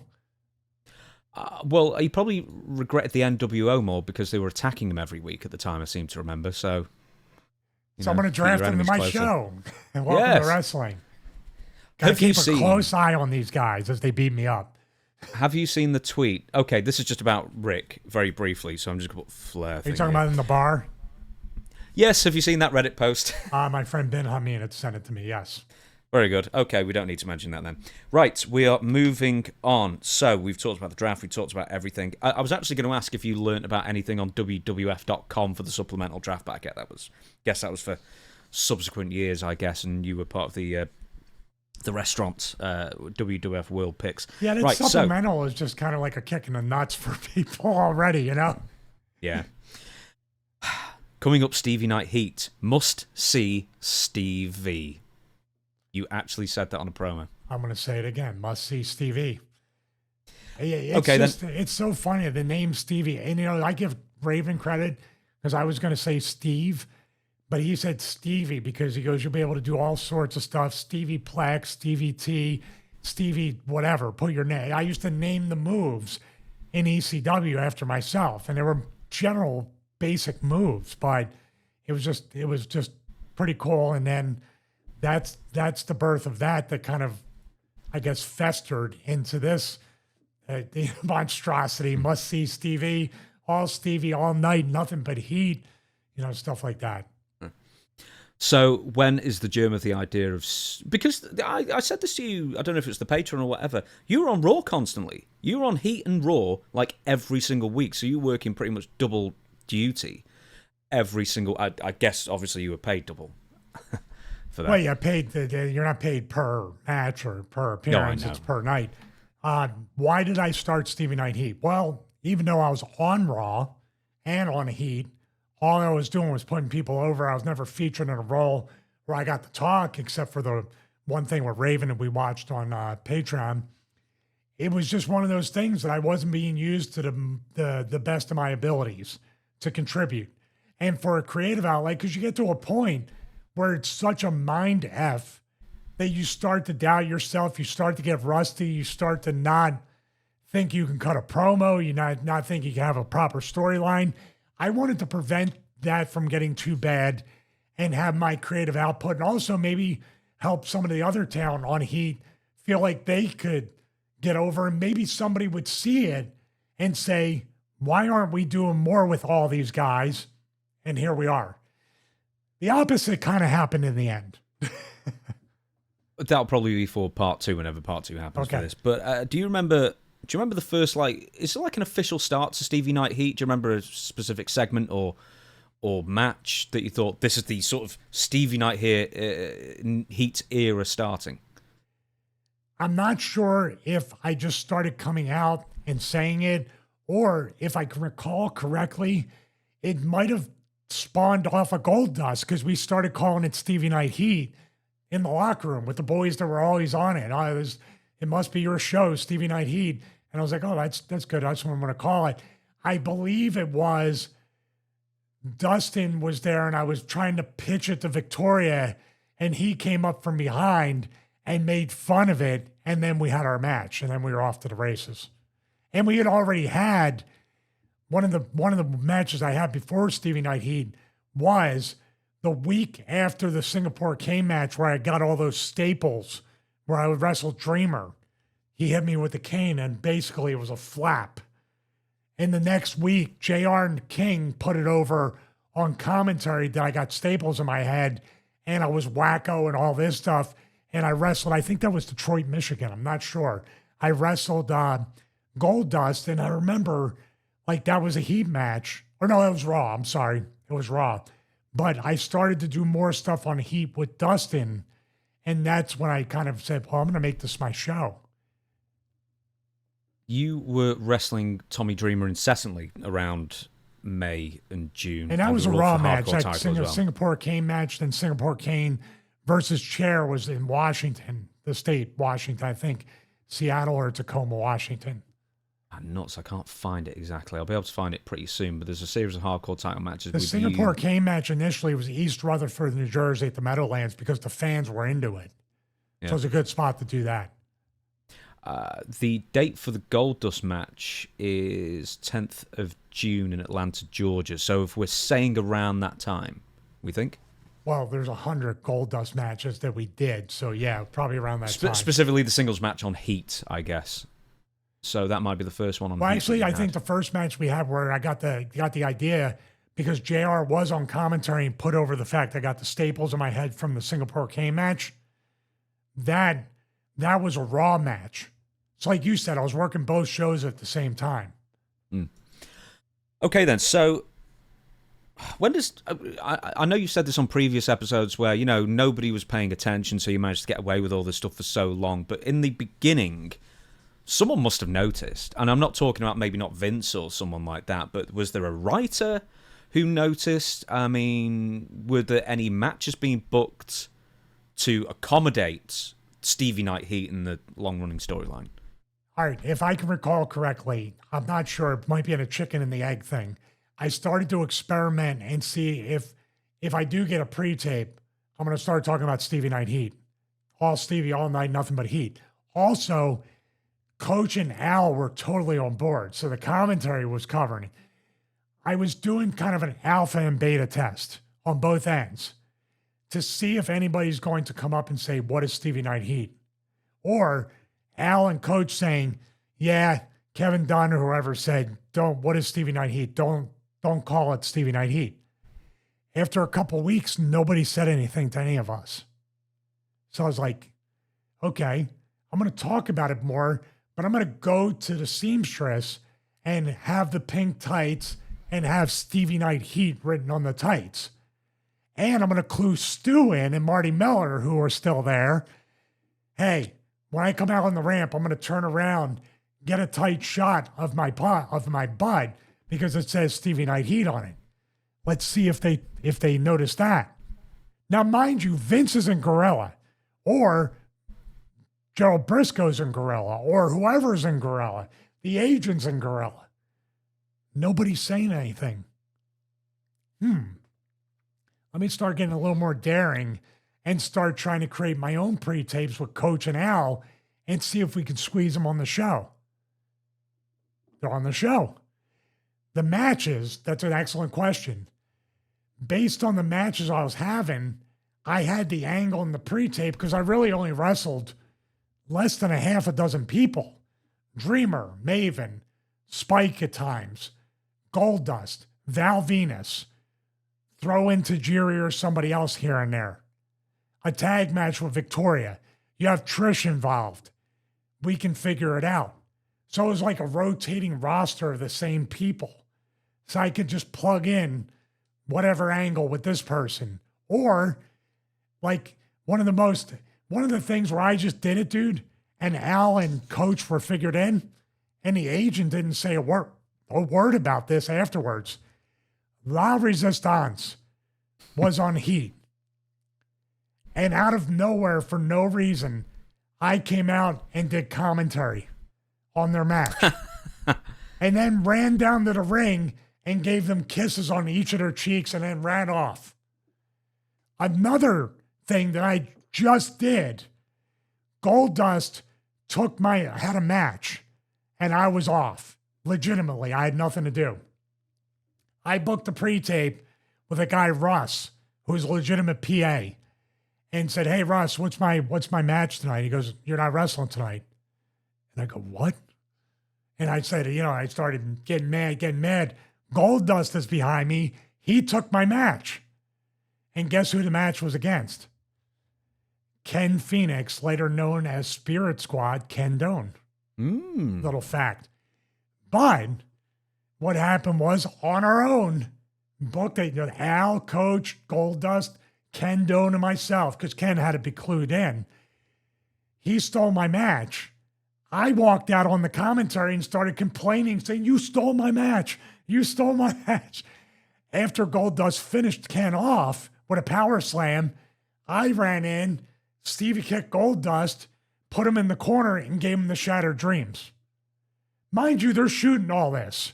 Vince, Stephanie, Johnny Ace, nobody supposedly has a clue of what I'm doing. We're literally running the show as a separate company from WWE. So I don't know how. Dude, I couldn't tell you. I'm like, they gotta figure this shit out, or this stuff out sooner or later. I'm just quoting what I said. They gotta figure it out sooner or later. Didn't it take 2 years? Or It near took enough? 7 to 8 months. 7 to 8 months. Walking around with Stevie Night Heat on my trunks. Everywhere. Okay, so we've got a couple of cameramen. You've got a PA called Russ. Who else starts over the weeks and months, starts getting like more involved to the point that it's just a load of fun to see how, you know, there's almost like, as you say, a company within a company. Who else is involved in this and like getting like really involved? Al Snow, Coach, myself, Howard Finkel. Howard Finkel announced me a couple of times as GM of Stevie Night Heat, and they cut that for some reason. A couple of times he tried to do it early on. They might have caught that. People back in Titan Towers and the production crew thought it was fun. And most importantly, and it's not me, and it sounds so cliche, the boys, Spike, Maven, Val, especially Goldust, Victoria, anybody, even locals that I worked, were just like, it was fun. So everybody, and the fact that we're looking over our shoulders going, this has to be the week. This has to be the week they find out and shut it down. But they didn't. Apart from Vince, who are you trying to avoid the most as far as letting them in? We weren't trying to avoid anybody. We just did what we did. So it was really overt. They ignored us. Yeah. I mean, it was a social experiment to see, like, do they know what they're doing within their own company? They know this is happening?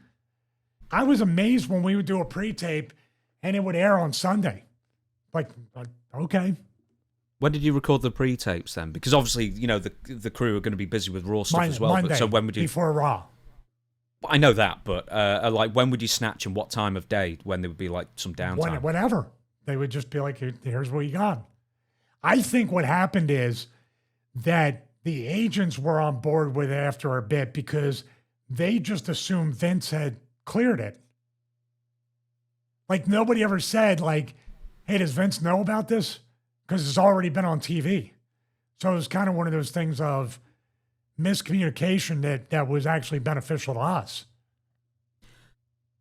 Were there any particular agents who were in on the joke at all, or were they all just assuming Vince had given the okay? No, nobody was in on any joke. They just assumed was part of whatever from Vince. Well, I say, yeah, you know. I mean, nobody, within the... like Alan Coach got it that yeah, nobody knows about this. I think if the agents, if we said, by the way, nobody knows about this, it would have been over in a day because they would have got their street cred stooging that off. What about any of the writers? We didn't have writers. I was the writer. Coach was the writer. Al was the writer. The boys were the writers. The writers. Were there any? This was such an ignored show. Like I said, here's the overarching theme. As one of the boys, and the real reason why I started Stevie Night Heat. I'm going to be on this show anyway. Instead of acting like I have to be on this show, I come out with the boo-boo face. Oh, I gotta lose, whatever. Why not act like I own the show? I want to be here. I need to be here. And of course, the joke is I'm insane. It's a take on Wacko Stevie, another evolution of my insanity. That I and now Victoria both believe that we own this show. This is our company. This is our roster. When did you start mentioning this on Raw and trying to get away with it? I think after the Goldberg match, where I said because of the exposure I got on Raw, that Stevie Night Heat is going to get more ratings. Everybody's going to get paid more. But I didn't say it on Raw. This was on Heat after Raw, I believe, or a digital exclusive.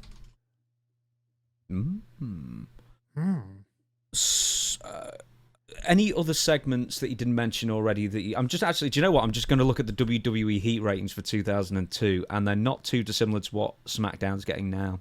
Isn't that crazy? It is crazy. I mean, I know it's a sign of the times. But that era of Heat, the ratings were going up. I'm just looking at it as well. Yeah, because after, obviously, the invasion, they managed to kill their own business. Yeah, it would peak at like a 1.3 or something. And that was the Goldust match, I think, that peaked. We had talked about. We paid attention to the ratings. We wanted to see what worked and what didn't work. At the end of 2002, there's a 1.4 as well. So that's November 24th of November, excuse me, which I'm just going to try and see what the match was. I probably wasn't even on the show. It would be funny if. So what did I say? 24/11. So that would be the episode where it's actually the 18th, I guess, because it was taped 6 days earlier where Raw is. So no, you weren't on it. Let me ask you. I wasn't on it. Good job. No, you weren't on. I'm sorry. I know it draws ratings for everybody. That's why I'm the GM, baby. Do you want to save for part 2 the segments and the ideas that never made it that I had? Or do you want to do it now? I think we should save it because, we'll save it because I've got a few more things that we need to talk about with Stevie Night Heat as well. We'll see, actually. We'll see how we go. That could be like the thing at the end. Because we on Patreon this week, coming up on Monday, as this is broadcast, was the Raven versus Stevie Richards. Or were you still Steven at the time? I think you were still Stevie Richards. This is pre-Stevie Night Heat. 2002, right. I believe, right? Yeah. So, April 2002, so it was actually sort of predate slightly Stevie Night Heat, or I guess the idea, or if nothing else, it was a germ of an idea at that point. This is the famous biker pants that you love, the makeshift biker pants. They look like parachute pants on you, though. That's the thing. So I'm always wondering why you're turning up like MC Hammer for 6 months. Because Dreamer had an extra pair that fit, and I didn't know what I wanted to wear. And hey. You wear black, or you wear black, you're a tag team. So we watched the... you were a tag team as well, Raven, in fact, as well. So, but I'm sure Tony Greer didn't put you together. But that being said, Raven's also basically banished to Heat at this point. Now, when I interviewed him, he said it before, and no one's ever got the answer from him. Is that basically he had, I guess, the same mindset as you, as far as well. If they're not going to have me on Raw, then I'd rather be a big fish in a small pond and make something out of all my Heat appearances. He wanted to do something called the 7 Deadly Sins that he never got to do because I guess he was fired by the time, it came around, or, he pitched all these things and Vince turned him away. Do you know what he was trying to get at as far as the 7 Deadly Sins storyline, if you were going to be involved or anything else like that?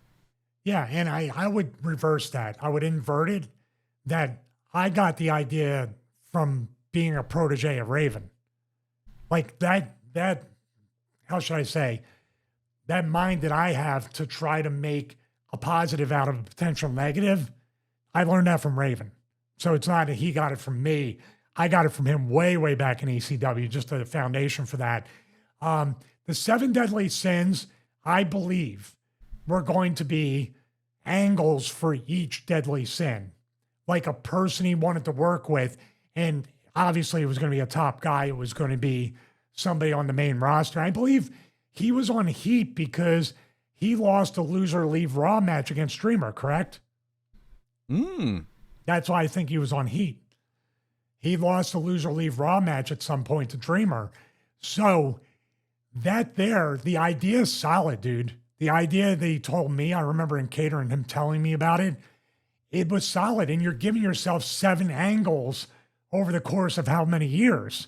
And obviously you want to build up maybe to a main event spot. So if you're looking at the first deadly sin is your lower card angle, then as you move to the 7th deadly sin, which is going to be your main event angle. The problem was, and I know this for a fact, he kept pitching it to Vince. And he was catching Vince at the wrong time, which was a crapshoot. He could have caught Vince on the best day, and then that 7 Deadly Sins would be him and The Undertaker, him and Austin, him and Nate. You know what I mean? He just kept catching Vince at the wrong time. And that made Vince absolutely hate Raven, which, by the way, why would you hate a wrestler for bringing you an idea that you can punch up and make money off of the said wrestler? I don't fault Raven for that. I fault Vince. Like, where's this, like, and obviously the writers, he can't pitch to the writers because it'll never get anywhere. So he took the chance of pitching it directly to the owner of the company, just like Edge. Give me the belt. Gave him the belt. He didn't go to a writer or an agent. He went right directly to Vince. And Raven had a history with Vince. Remember, Vince was pretty high on Johnny Polo back in the day to be an agent, to be a writer. He hosted an on-air show with Vince McMahon. Remember, was it Wrestle America or something? Well, there was All American Wrestling. There was Mania with Todd Pettengill, which he was on. Mania was the one, like the secondary to Prime Time and All American. But he hosted that show with Vince. Vince had him in a role where he was going to be in creative. I think Mania was Todd Pettengill and Macho Man Randy Savage. I think All American was Vince and Johnny Polo for a while. Okay. Thing is, I believe that Vince didn't like Raven because Raven, I mean, among other reasons, Raven was hanging around with Shane McMahon too much. That's a good point too. Back then, yeah, in '94 around that time, yeah. But that doesn't negate the fact that's a personal issue. That doesn't negate the fact that Vince, even back then, and that's early in Raven's psychology and how he grew as a character, and could pretty much book an entire company, write, and produce. But back then, Vince had faith to put him in the office. So why he turns around, he wakes up one day and he hates the guy that he was actually going to give someone of the book to at one point, it just mystifies me. You are absolutely right.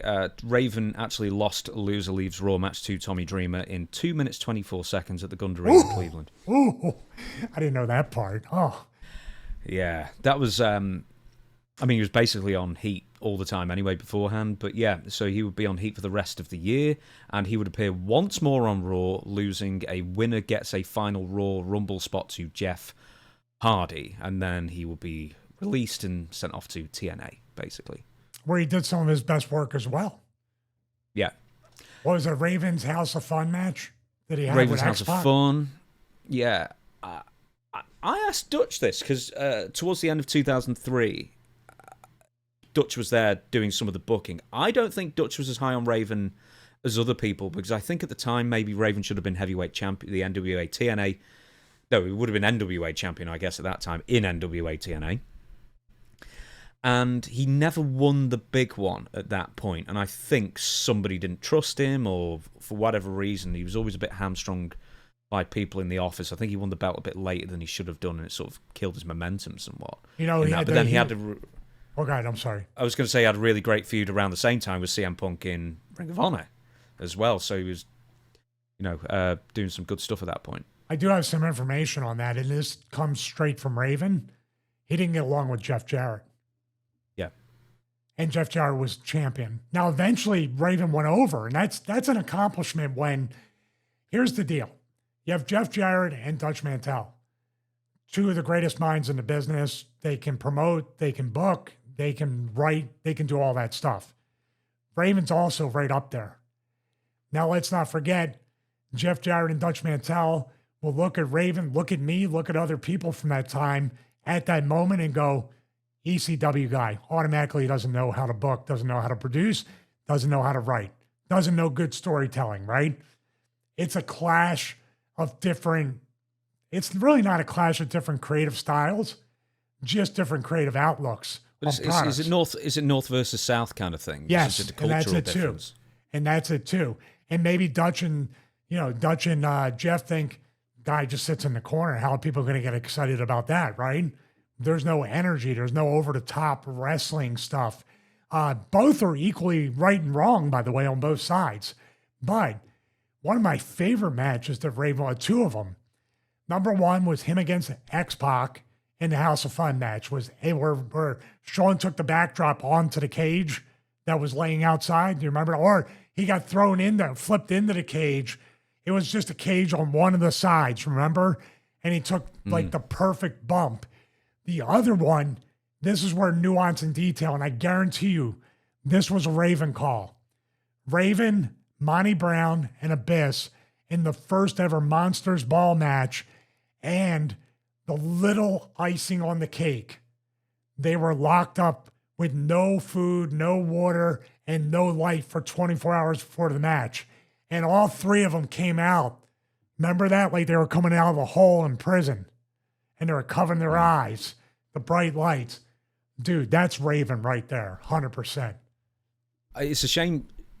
Shane Douglas used to do that as well. Apart from he just drink energy drinks all day beforehand, like he wouldn't eat or whatever. And then that was the time when he spewed up Wrestling Raven. That time, if you remember that, around late 2003. No, he vomited. He puked during a match with Raven in TNA about like September 2003. Now, some people would say usually puke talking the match over with Raven. That makes you sick. No, because you're not going to eat or anything. You can't escape them. You better eat before you talk to them. Just to, I guess, confirm. There you go, Raven. Because we're talking about Jeff Jarrett. Yes, we are. How could you not? Right, Raven, just to clarify, him and Vince just never got along, basically, because Raven wouldn't stop pitching to Vince. Is that basically it? Raven did the unpredictable sin. He committed the unpredictable sin of catching Vince maybe more than once on a bad day or a bad time or a bad moment. Because if anybody can understand the 7 deadly sins, it should be Vince McMahon. And I remember Raven sitting in catering, telling me about it, and I'm sitting there going, dude, you're gonna do this on Heat? This is like a main roster angle. He goes, if I do it here, at least I can get maybe the first 2 or 3 and then redo it or graduate it onto the main roster, on the main show. It's like, dude, it's a great angle. Do you remember any more specifics of that, or like who he wanted to be involved with at first? Or were you going to be involved in it, in fact? I would love to have been involved with it, helping with it if I could. I remember the only pre-tape that I was in the locker room and I saw it was the Johnny Stamboli one. I know we have a what went wrong with Johnny the Bull. See, there's a segue. But Johnny Stamboli, there was something with that.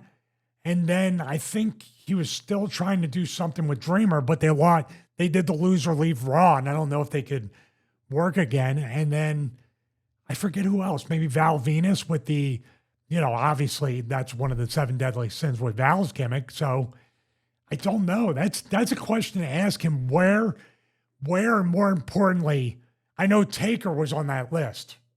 That was where he wanted to go. Taker, Austin, other people. And for people that say, oh, Raven working Taker, Raven working Austin, and these guys, look at what Raven did in the ECW. And what are you going to do? Aim for the stars. You're not going to be like... He was friends with Steve, wasn't he, for years? In WCW, Well, that's the infamous club incident where I put the club on the car. It was myself, Raven, and Steve Austin.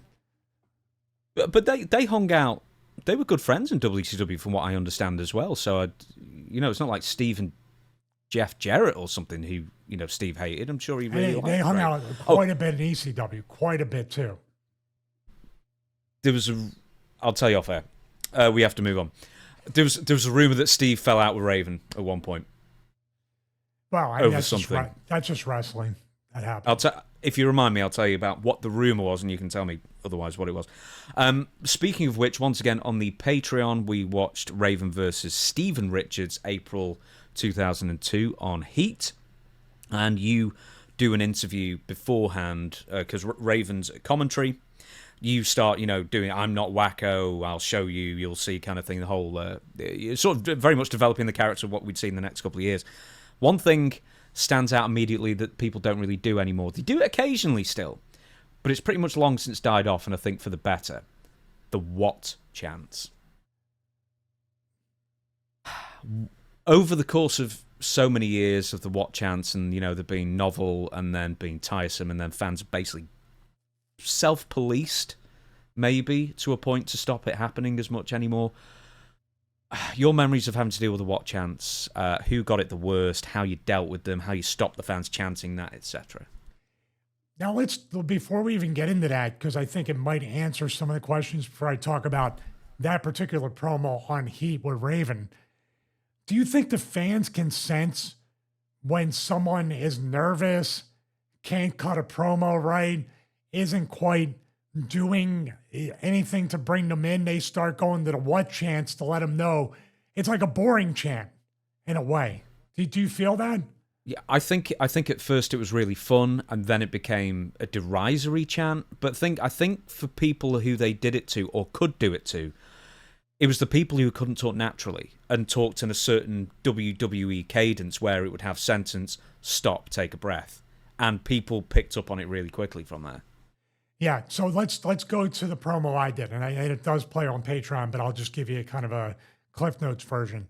I come out, I look unhappy, I grab the microphone, and I'm very much in right. You can tell by my facial expressions, the way I'm standing, and even this before I start talking, that I'm right to censor Stevie Richards. And I have the benefit that doing those body language type of cues reminds the fans they don't even know, they start booing. And I said before, they do pumping crowd noise into some of the Heat matches and stuff like that. But you saw not people sitting there on their hands or looking like they're sleeping.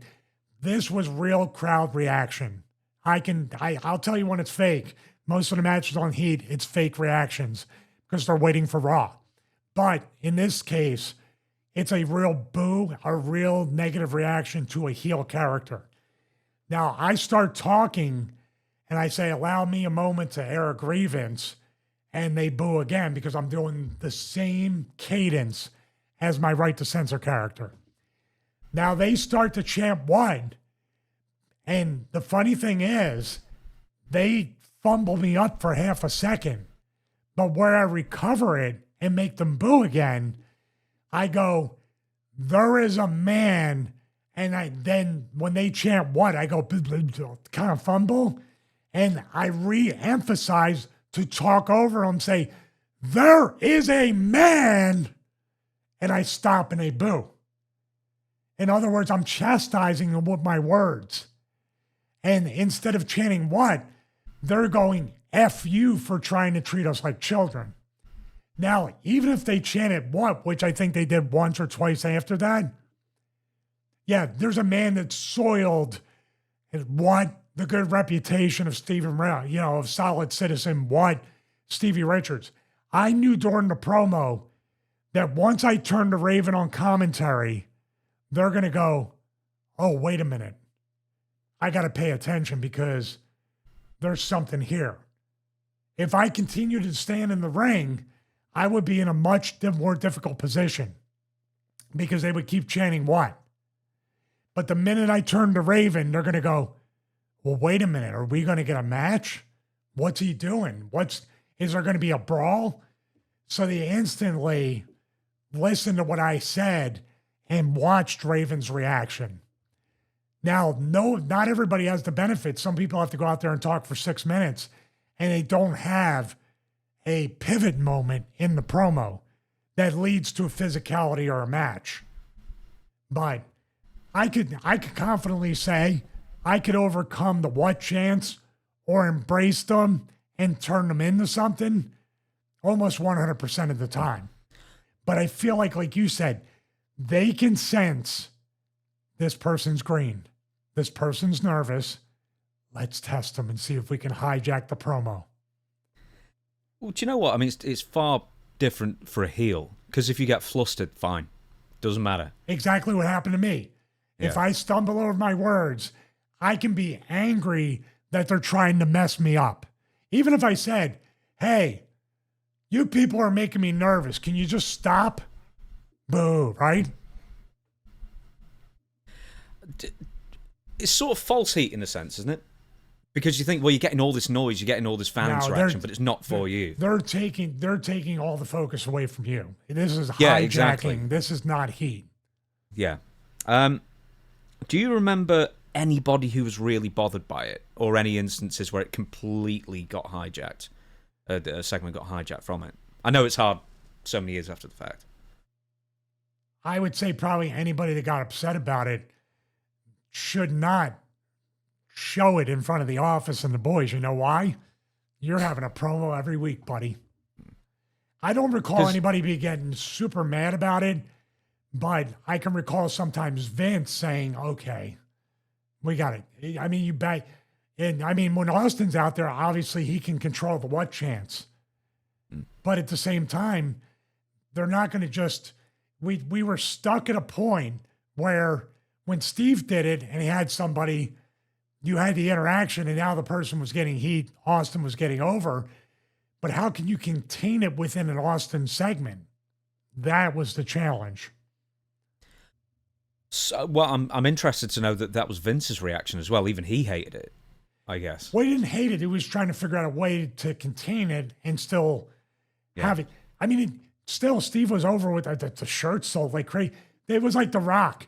If I say 3 words, let's make it into a shirt. Austin was the same way. If I say something, next week it's a shirt, it sells 1 million shirts. I had one. Even I had one. I barely had any wrestling shirts, but I had that one. Right then. I'm trying to think who... no, we've talked about that. Snapping fans out of it. What was the best way of doing it? Because I think you did a good job of one, you talked over them when they did it. 2, you actually gave them something to care about, so they stopped trying to, once again, get themselves over because they were entertained by what they saw, in front of them and reacted accordingly. What's the best way of snapping fans out of it then? Is it changing the cadence? Is it just like leaving no gaps in what you're saying? I would dare say that if you're going to cut a promo that means anything, especially you're building up for another match, a pay-per-view match, and your words are going to be used in a package to promote the match, you got to talk through it because they can take out that track of the background what's and make your promo fluid. It can be heard. I would dare say you're talking to the audience at home, as Vince would always say, you're talking to the camera right here. Just don't look in the camera. Buff will tell you that. But that's where the overarching theme of the house is doing one thing, but my promo is for a different piece of business. And that comes with experience. Dare I say it now, they run every TV like a house show anyway. Where does the what chants fall in the lineage of most annoying chants of all time? Well, I mean, what is connected to a character? So it's not high up on the list. I would say, you effed up, fight forever, this is awesome. What are sayings? Those are very self-serving fan things. We want tables. I always find that one annoying. We want tables. What else did they say? Anything where, well, we want tables during the Dudleys. You know what I mean? It can still be attached. They do at the beginning of like every Raw and SmackDown and AEW now. They chant "We want tables" like at the beginning, and then they boo when they don't get them. So like I know tables have been prostituted beyond all belief, and now there's prominent advertising on them as well. But well, that would be smart for them to bring back, even a Zoe Stark as the right to censor character to take all that stuff away. Now you're giving the boos to a character, not the baby faces and not the company. Right then, I think we're going to leave Stevie Night Heat there because we've got so much for whenever we do part 2. I don't know if it's going to be next week for the anniversary show, if we've got something else cooked up for the anniversary show, but we've got the Stevie Night Heat Championship that was thought about. We've got segments that never made it to air. We've got, we're actually going to do rankings once again for all of the Stevie Night Heat opponents from the first year, sort of like May to May, 2002 to 2003. And we've also got why Stevie Night Heat ended up coming to a close and then reanimating again for a bit and then closing up again. Hey, by the way, I do have to contact that. Is it the main event belt creator about the Stevie Night Heat Championship? Yeah. It's just closure. Are you still thinking about it? I'm more than thinking about it. It's just a matter of closure because you get it. You and Chris and myself are OCD. when we get an idea, it might not be that day, a month, a year, a decade or more, but somehow you need to bring closure to the concept and say, it doesn't look as cool as I imagined it. Is it going to be? And of course, for conventions, people can take a picture with the belt. All those conventions you turn up to. You never know, brother. Got me, brother. Hey, well, if the right amount and the right travel distance, you never know. And also, if my good friend and co-host James Romero will host a live Stevie Richards show at the convention. I've considered it. At one point. I don't know. I wonder if someone would pay me a lot of money to come over. We'll see. They'll pay us a lot of money and you'll get half. That's probably true. I figure we're a package in this Stevie Richards show thing, I guess. And I paid you this morning as well, so, an extra wide smile, an extra wide grin. Buy some creatine now, baby. Yeah. all you do is missing the energy. One scoop of creatine will give you. Right, okay. This is on the pre-show, by the way, that sort of inside joke anyway. So if you want to know what it is, you have to go on the Patreon, tough. Right, before we close shop, this was actually going to be something that I was going to link to the ranking of Stevie Night Heat opponents. But weirdly, you mentioned a name, and it's the name of the person of the classic What Went Wrong segment that we're going to be watching, and it is Johnny Stamboli, a.k.a. Johnny the Bull, from WCW. There is something happens that for anybody watching it will never forget, especially when they hear what the injury is. So over to you, Stevie. Obviously what went wrong, but what went wrong?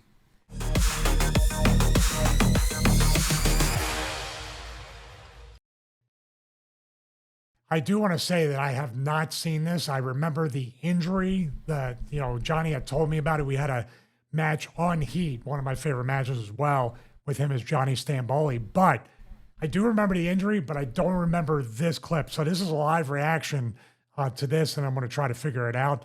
I didn't even read ahead to see in the notes what the injury is. So the people on Patreon on that already know before I do. They write the notes. So let's go. I'm going to play it right here. Oh, Terry this Funk. is like it's a hardcore match between Johnny the Bull and Terry Funk. Yeah, WCW Nitro. 2000. There's Mickey J. Mickey J right there. Yeah, the dearly departed Mickey J, I think.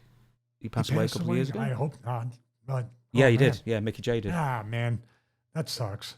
He was a good dude. All right, this already doesn't look good for a guy his size. Oh, what? Oh, what are you doing? What? How could you think? This isn't even during the video game era of wrestling. Why would you do this? This was the cue right here that you shouldn't do it, right? That was a sign from God above that maybe you shouldn't do it. But I gotta give credit. Hell, I mean, his balance is incredible. But let's just take it. I'm gonna slow-mo this. Oh. By the way, you think he took care of Terry. Terry still ate the chair with his face.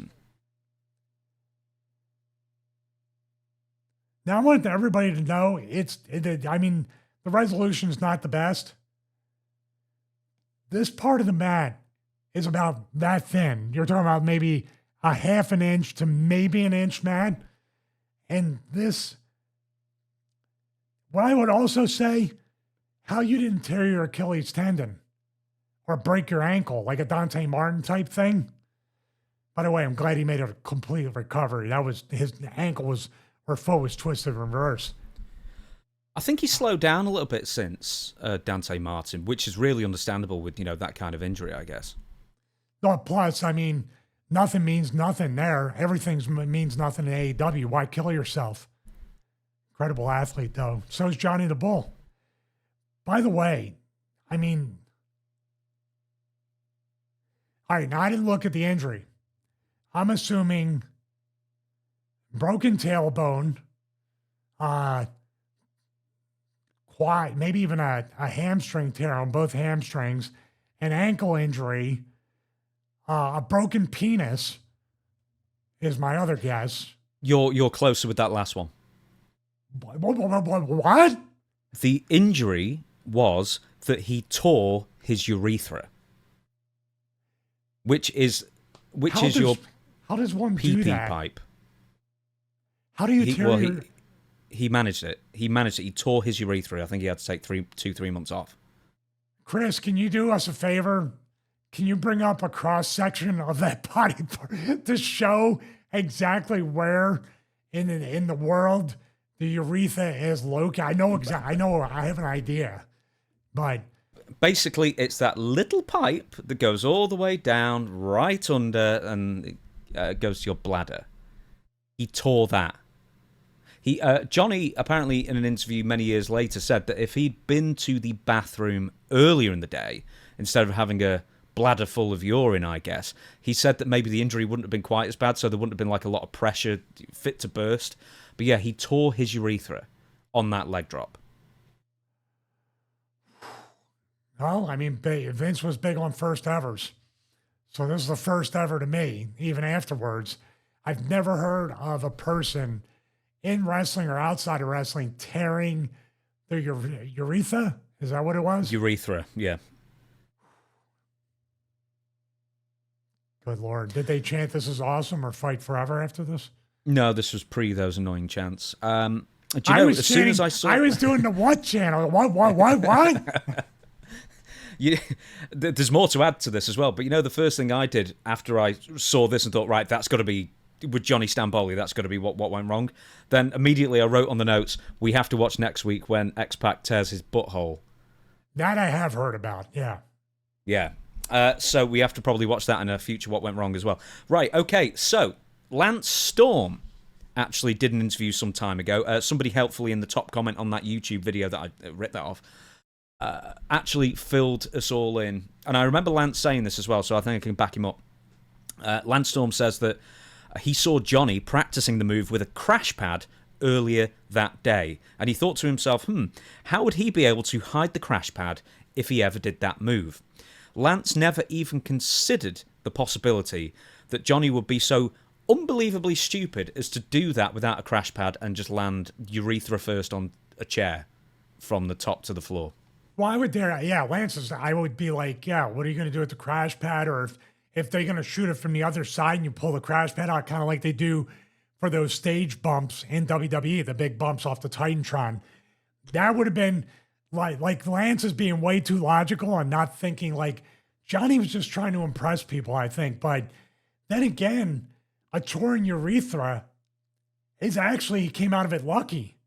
Like I said, Achilles tendon, your ankle, your foot, your hamstring, your tailbone. Is he still feeling this decades later?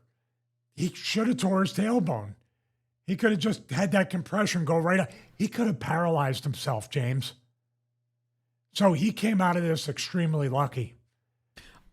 I've never heard of anyone say you tore your urethra. Lucky man.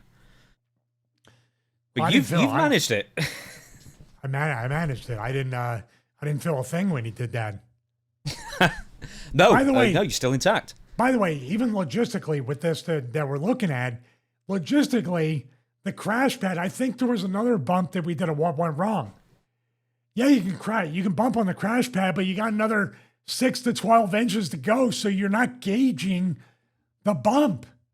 So, I don't know.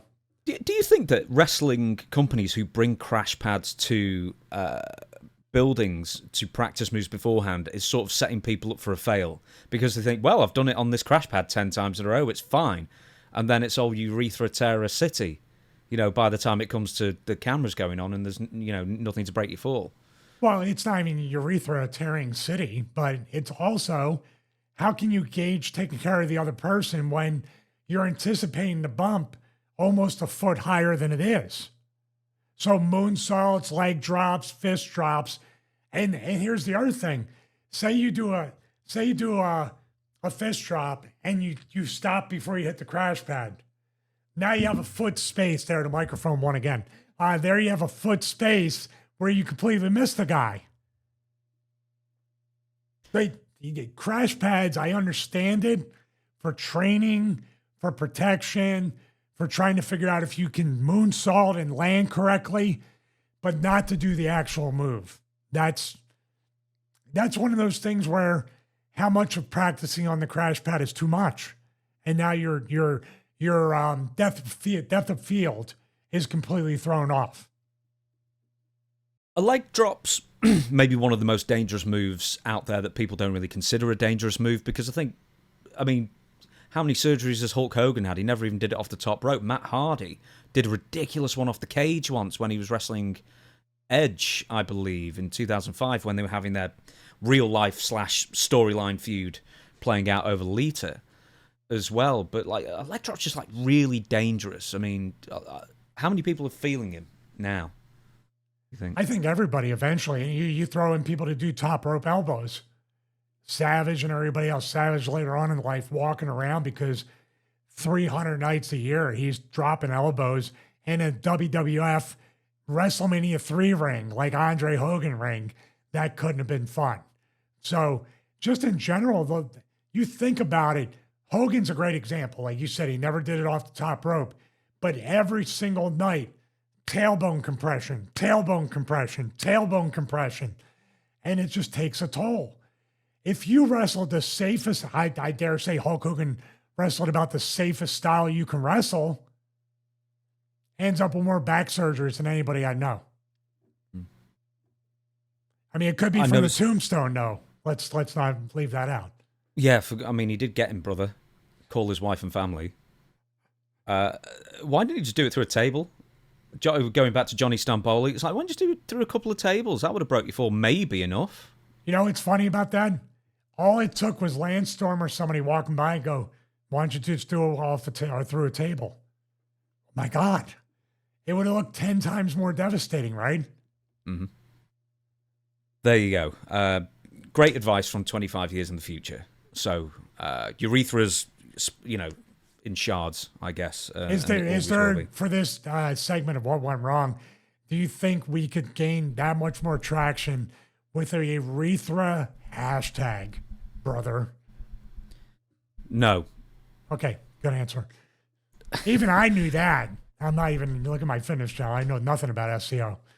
You got 90,000 subscribers, for goodness sake. Anyway, speaking of which, we're actually going to do the outro now. Everybody, thank you so much for watching. Once again, Stevie has his fitness channel that for some reason he's very down on, despite the fact he's got nearly 95,000 subscribers on it. There is also, what else is there also? The cameo of Stevie Richards. That's not the Stevie Richards show, but Stevie Richards cameo, blowing up cameo, I guess. He's in the top 100, top 50 at times as well. So one of the most requested celebrities on Cameo, and there's good reason why. So if you're going to spend your hard-earned money, I suggest you do it on that. And of course, there is the Stevie Richards Patreon that seems to be going from strength to the point that even I'm stunned by it. Well, it really grew, and it really accelerated the growth when you came on to the show with the watch-along. So I give you full credit for that, James Romero. Me too. I figured you would. You never disappoint. Go on, you do the outro now. I'm taking a drink. You never disappoint. I thought you were just like, I'm leaving on the high note. I'm over. Bye, everybody. But that's what you were doing. So thank you, everybody. James is also grateful with his impressive confidence that he has once in a while. We are very grateful. Episode 53, 52. You're not going to leave that in, aren't you? Coming up on the official, correct 1-year anniversary of the Stevie Richards Show. Thank you so much, everybody here on YouTube. Please like, subscribe, and comment below. We will have that 1-year episode next week. Also, like James said, cameo.com/Stevie Richards. WSI, you can watch the 2 interviews that I did way back using different... Forget about WSI. That's dead. It's dead channel at the moment. All right. For goodness sake. Got the golden shovel out for WSI. Well, do you know what? If you're going to do a plug for me, I'll do a plug for myself. Right, so a few months ago, I said on this show, we're going to be looking to get more help and everything. I'm going to be releasing a job, an official job with WSI quite soon.